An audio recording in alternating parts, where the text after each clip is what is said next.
Disons que c'est essayer de poser pour les temps qui sont les nôtres la sorte de question que Fanon posa en son temps, qui évidemment était très différent de celui qui est le nôtre aujourd'hui, même si par ailleurs il existe évidemment des continuités.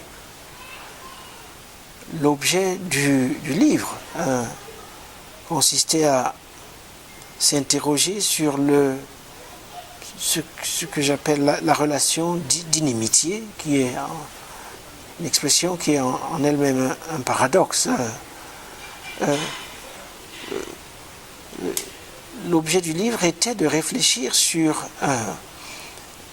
la sorte d'obsession de l'ennemi qui est devenue une partie structurante de notre époque et des manières de penser, de vivre, de s'organiser, de réguler, je dirais, les rapports internationaux.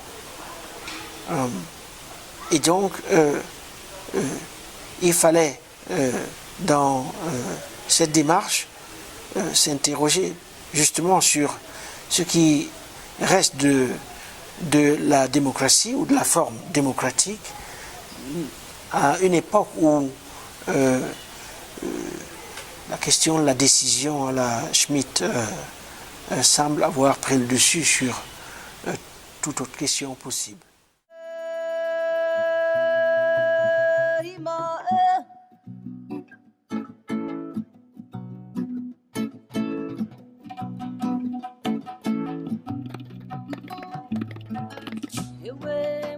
C'est alors le moment, à mon sens, il est planétaire. C'est-à-dire que notre condition contemporaine est une condition mondiale, une condition planétaire. Pour en comprendre les ressorts, il est absolument nécessaire de retourner un peu dans l'histoire. Et pour ce qui nous concerne, c'est une histoire dont le cours change dramatiquement à partir du moment où l'Europe choisit de sortir d'elle-même et d'aller à la rencontre des mondes extérieurs par le biais de la conquête des terres lointaines, le biais de la colonisation, c'est-à-dire au fond une manière de repeuplement du monde dont le résultat c'est de rendre inhabitables pour les indigènes les espaces qu'ils occupaient auparavant. Et donc il me semble qu'il y a dans cette aventure coloniale, ou disons que cette aventure représente quand même une des matrices de l'ordre mondial dont nous avons hérité. Et c'est la raison pour laquelle le livre travaille sur une durée relativement longue.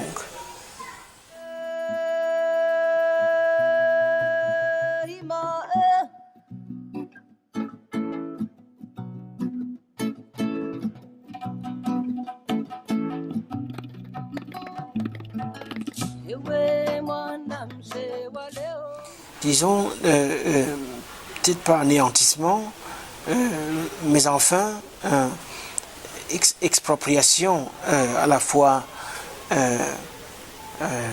ontologique, utilisons le mot, et matériel. Mais vous faites bien le remarquer, je ne pense pas que j'ai beaucoup utilisé le terme migration, parce qu'au fond, c'est un terme qui se réfère à quelque chose, je dirais, qui lui-même est symptomatique d'une structure profonde. La structure profonde, c'est celle du repeuplement. dire que lorsqu'on prend au sérieux les développements au niveau de la démographie dans le monde, il est clair que dans les 20-30 années qui viennent, nous assistons à un énorme basculement de l'équilibre démographique du monde. Un basculement en faveur des mondes non européens, ou pour le dire précisément, en faveur des mondes afro-asiatiques. Et donc les migrations sont au fond la manifestation de ce processus historique d'ampleur qui vise à, disons, faire sortir des lieux qui sont les plus peuplés, les excédents de population dont auront besoin les pays du Nord, par exemple, pour leur propre survie, pour la reproduction des systèmes sociaux qui les définissent si bien. Je préfère parler de cette macro-structure que des événements conjoncturels que pourrait représenter telle migration d'ici à tel ou tel autre pays.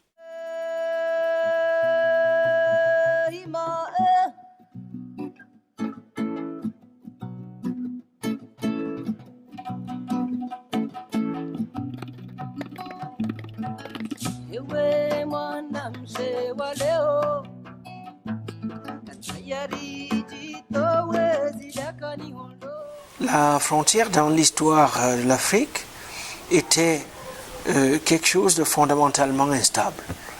Il y avait au fond très peu de frontières qui étaient statiques. Le principe de la frontière était d'être mouvant.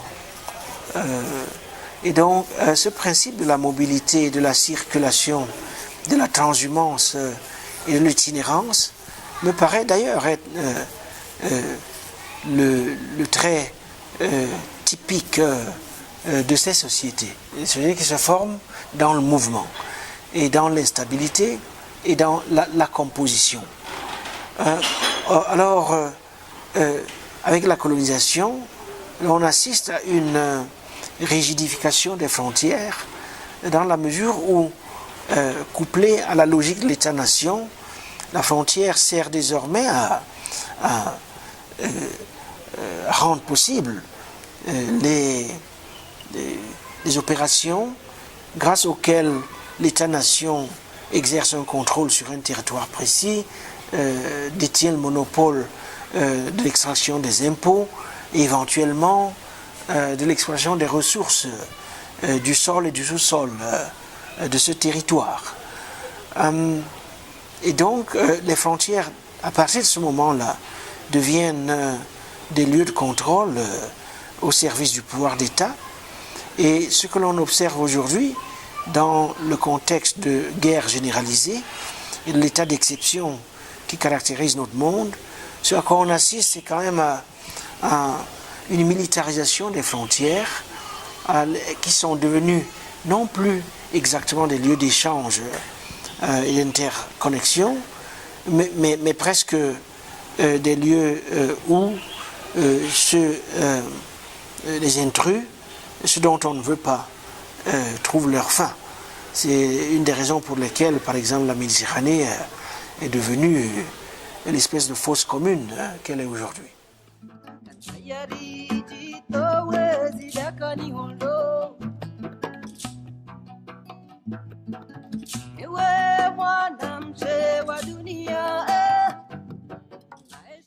Mais ça a toujours été le mythe de l'État-nation en particulier.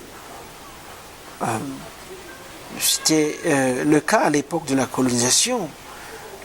L'État colonial vivait dans l'obsession selon laquelle les indigènes étaient pratiquement inapprivoisables. Et que donc pour les apprivoiser, en extraire du travail de la valeur des impôts et les soumettre à une discipline rentable, qu'il fallait, disons, les contenir dans des frontières étanches. Or, comme je viens de le souligner, une étude de l'histoire des sociétés africaines et des cultures africaines sur la longue durée indique très clairement qu'on a ici affaire à des sociétés qui se construisent dans le mouvement. Et lorsque je dis le mouvement, il s'agit d'un mouvement absolument matériel, spatial. Ce sont des sociétés qui se construisent à partir de procédures d'extension. Il y a des raisons pour lesquelles tel fut le mode dominant de constitution du pouvoir, de l'économie, des marchés, des religions dans la région du Sahel en particulier, mais ceci vaut pour le reste du continent. Une des raisons, c'est que la disproportion entre les espaces disponibles et les taux de population. L'Afrique est un continent, une masse spatiale absolument colossale qui, pour le moment, est objectivement sous histoire, a rendu extrêmement compliquée la tâche de tous les dominants, qui est celle d'extraire du travail, de mettre leur dominé au travail, et d'en extraire une plus-value. En Afrique, cela a été difficile parce que tout projet d'extraction de la plus-value des dominés suscitait presque immédiatement la désertion. Les gens pouvaient aller s'établir ailleurs et donc du coup le concept de frontière avec lequel on a travaillé, disons, avec lequel il nous faut travailler est complètement différent de la frontière de type archimédéenne typique à la rationalité occidentale.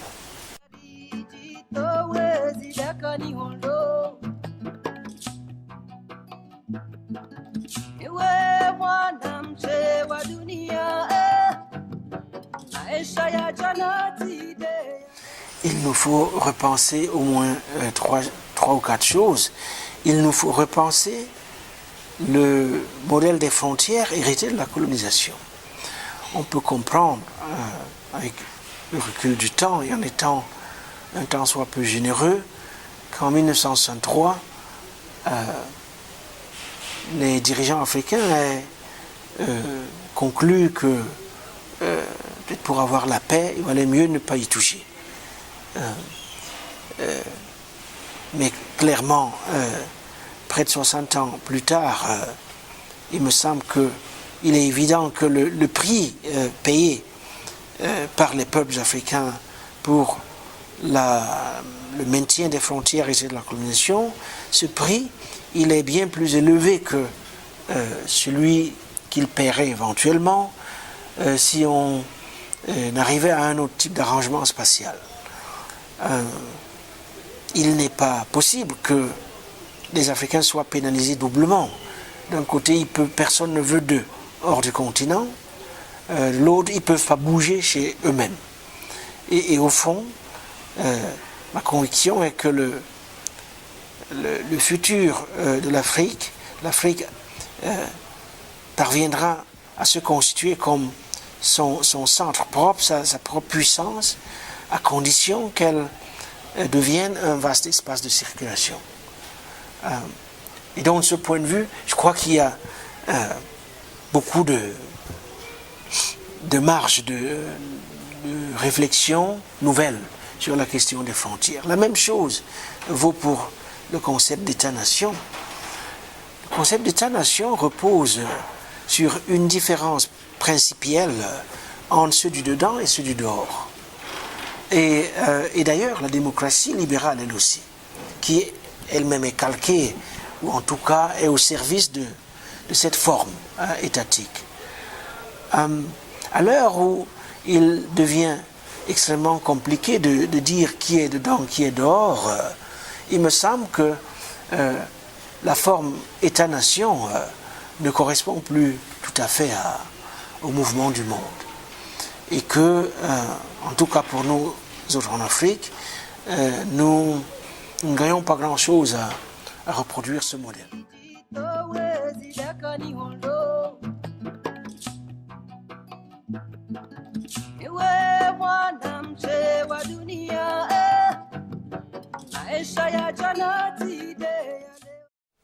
Mais on peut imaginer un tas de scénarios. Il y a une demande de protection, une demande d'identité, quel que soit le sens qu'on donne à ce terme. Et beaucoup de gens pensent effectivement que c'est au niveau local, au niveau presque généalogique, que se trouvent ces réserves de protection, de sécurité, et que se forge le sentiment d'appartenance. Alors, est-ce que cela suppose l'érection de frontières intangibles, c'est-à-dire une segmentation à l'infini, une cellularisation des frontières? Je crois qu'il faut dissocier ces deux choses. On peut parvenir à des formes absolument dynamiques de gouvernement local qui n'impliquent pas la fermeture, disons, la clôture du genre imposée par les frontières. Et de toutes les façons, évidemment, il faudra réfléchir à comment mettre cela en pratique, à quel rythme, et ainsi de suite.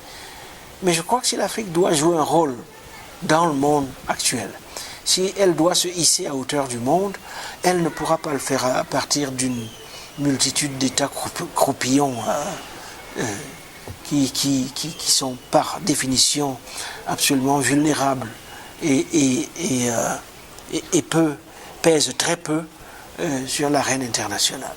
Il faut ouvrir l'Afrique à elle-même, il faut créer de l'air, de la circulation, en commençant par la mise en place d'infrastructures régionales, des institutions régionales, et ainsi de suite.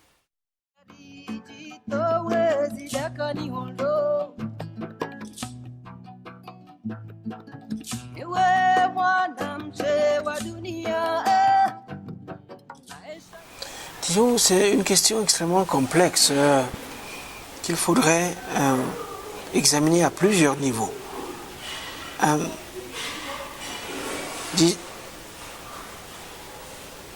Je ne dirais pas que les Africains, de manière générale, sont par définition orientés vers le passé.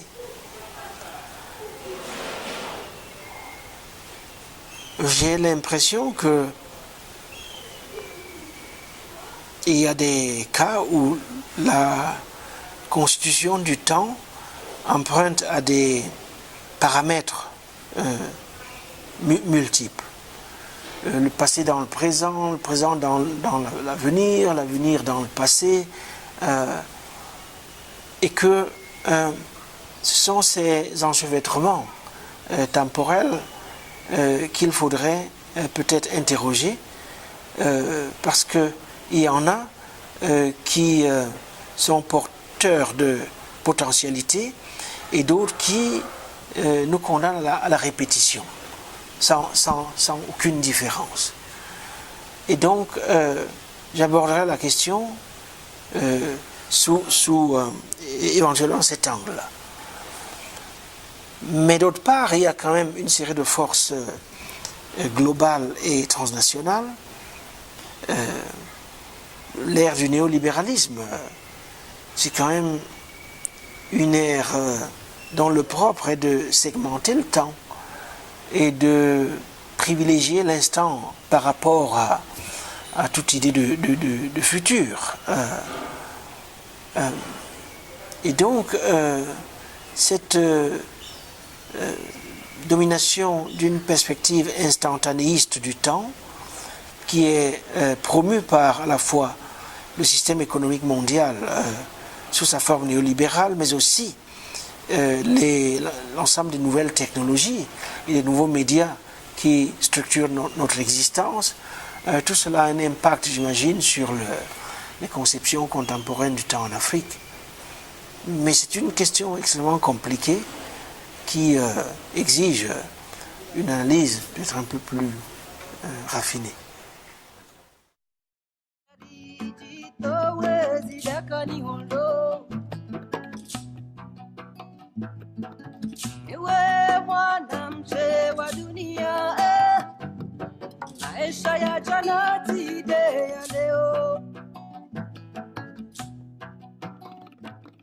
Oui, donc il y a ce risque, absolument. Et, mais l'existence de ce risque n'empêche pas d'articuler une critique intelligente des sortes d'universalisme qui sont au fond des universalismes de type ethnique, c'est-à-dire des projections sur l'ensemble du globe ou de la planète, de conception du monde et de la vie qui, au fond, ne sont pas partagées par tous. Je crois qu'il y a moyen d'imaginer un monde commun qui est commun précisément parce que il laisse la porte ouverte, où il est accueillant pour l'ensemble des inventions humaines, que ce soit dans le domaine de la culture, dans le domaine du droit, dans le domaine des objets techniques et matériels, et ainsi de suite. Il me semble que cette question du commun et de l'en commun, cette perspective est peut-être de nature plus fructueuse que les idées souvent plutôt abstraites d'universel ou d'universalisme.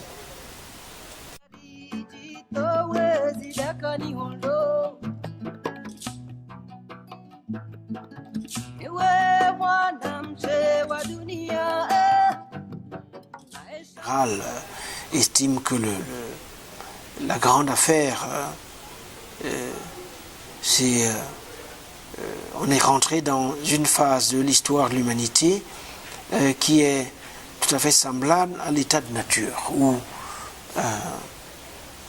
c'est chacun pour soi et où la relation primordiale avec l'autre est une relation par définition d'hostilité. L'ennemi, dans ce cas, est l'islam dit radical. Ce qui nous menace dans notre chair et dans notre existence,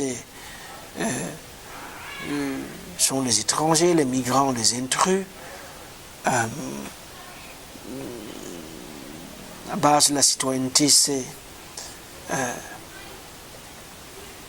l'appartenance commune à une histoire supposée commune et dans laquelle sont exclus ceux qui ne sont pas comme nous, et dont l'idée est que l'époque est dominée par un énorme différend autour de la question de savoir qui sont nos semblables, qui sont nos parents et qui n'appartiennent pas à cette catégorie.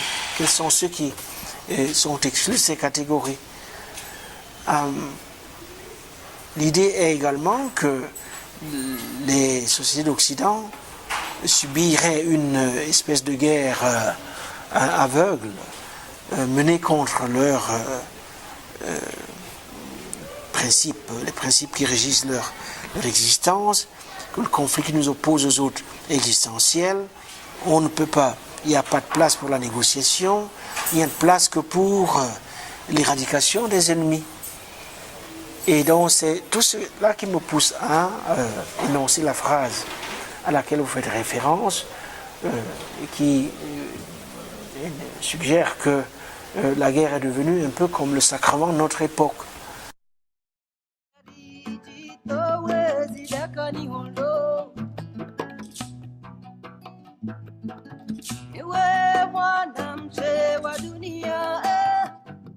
Je crois que c'est probablement l'une des questions les plus graves de notre époque.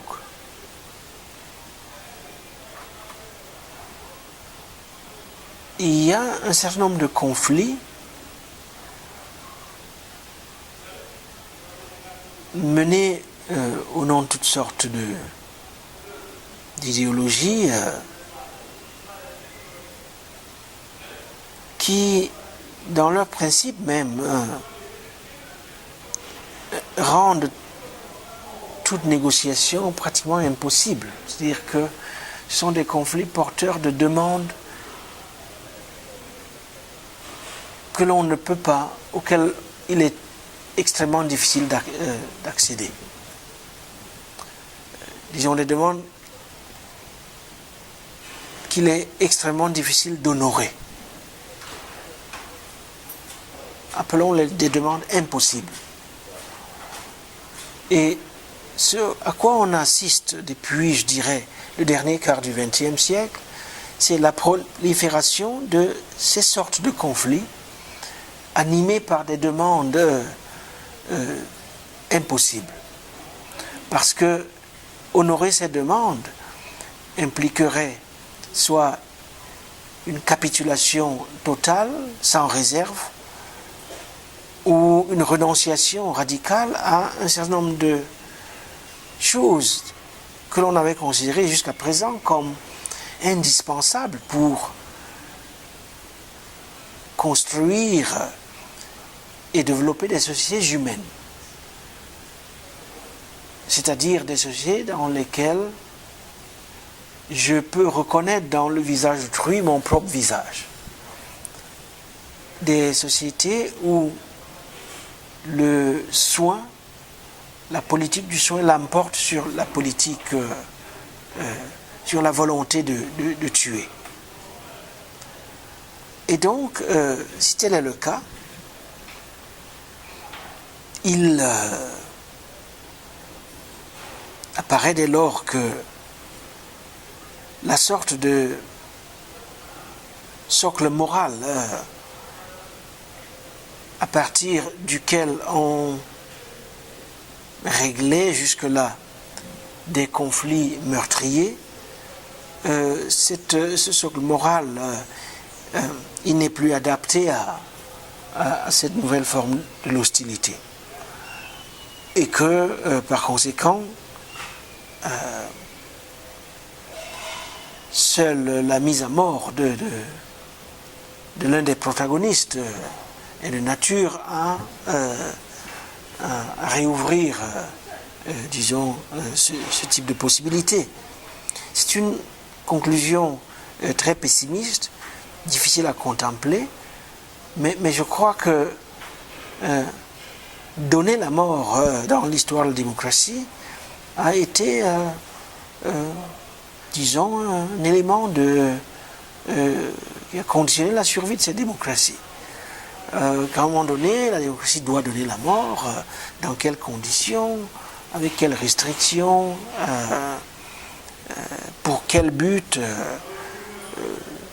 Voilà des questions, disons, que toute formation démocratique doit répondre, auxquelles elle doit répondre pour elle-même.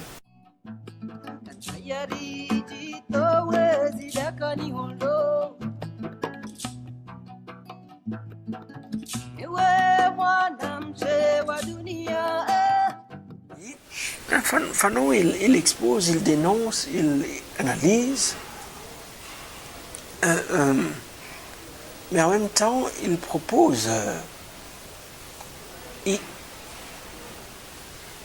propose une thérapie. Et en fait, il est un médecin.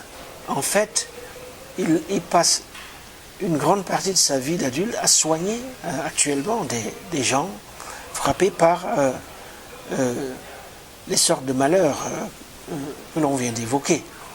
Donc ce n'est pas seulement un penseur, c'est aussi un praticien.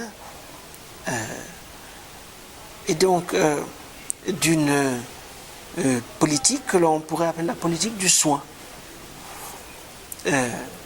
politique du soin qui a une dimension concrète, mais qui a aussi une dimension psychique. Et je crois que la demande de reconnaissance d'un traumatisme psychique chez les colonisés et les anciens colonisés ou les ex-colonisés, cette demande, elle est légitime parce que une partie de la violence coloniale ou de la violence du pouvoir de manière générale consiste effectivement à violer constamment l'intégrité psychique de ces victimes, ou en tout cas à brutaliser leur système nerveux, psychique et corporel. Alors, comment on en sort en redevenant son propre centre? Il n'y a pas, d'après Fanon, il n'y a pas mille chemins. Où on redevient son propre centre, ou alors on est la girouette de quelqu'un d'autre. Comment redevient-on son propre centre? À travers une série de pratiques concrètes qui nous permettent de réaliser que nous sommes là et c'est tout. Nous n'avons pas à justifier à qui que ce soit pourquoi nous sommes là. Il nous suffit d'être là. C'est-à-dire d'assurer une présence qui s'auto-justifie, qui n'a pas à répondre sinon à soi-même, à qui que ce soit sinon à soi-même.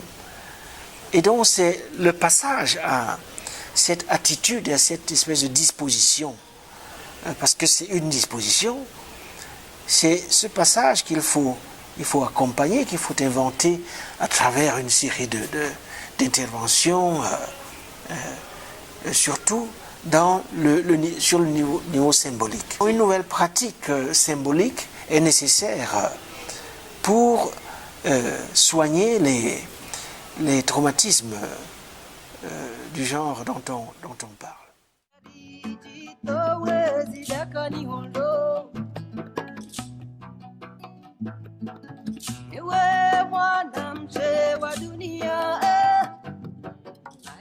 Mais justement, non. En fait, le passant n'est pas une catégorie élitaire, pas du tout. Vous prenez, je n'ai plus les chiffres, j'ai pas les chiffres en tête, le nombre de réfugiés en Afrique s'élève à quelques centaines de milliers, sinon à quelques millions.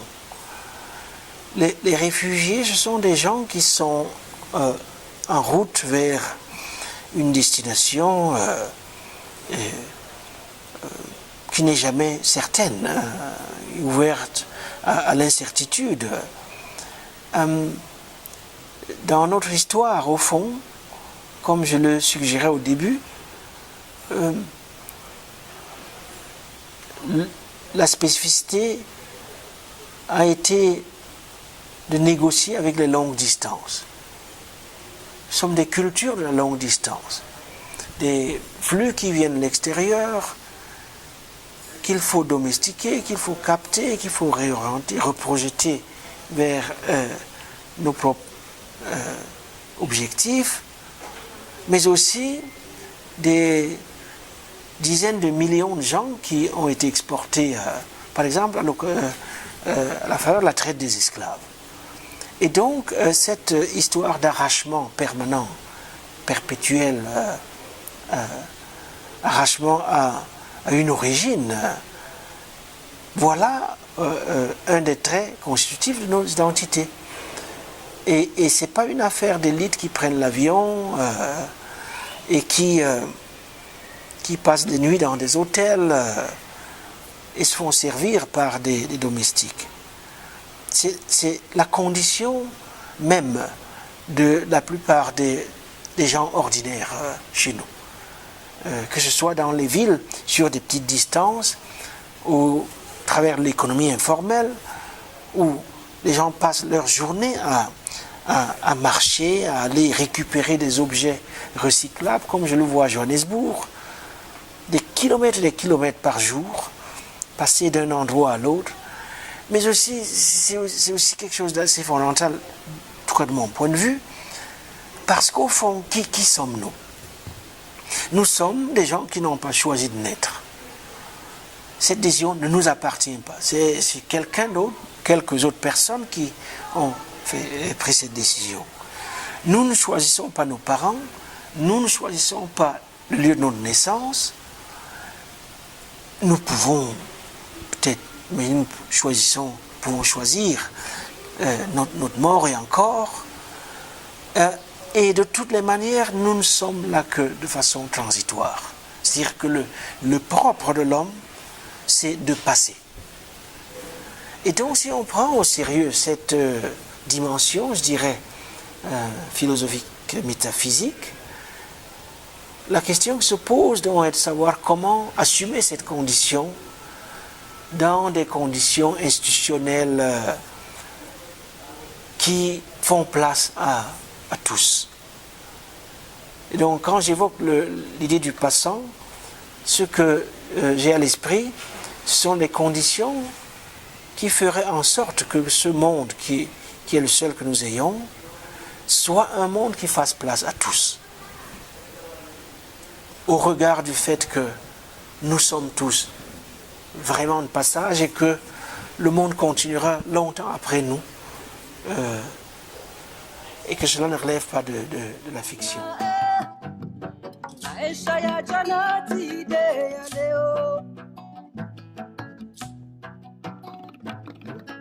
Ewe mwana mzee wa leo, mbache unagona kechosa holo. Ewe mwana mzee wa dunia, azizo fanyangizo.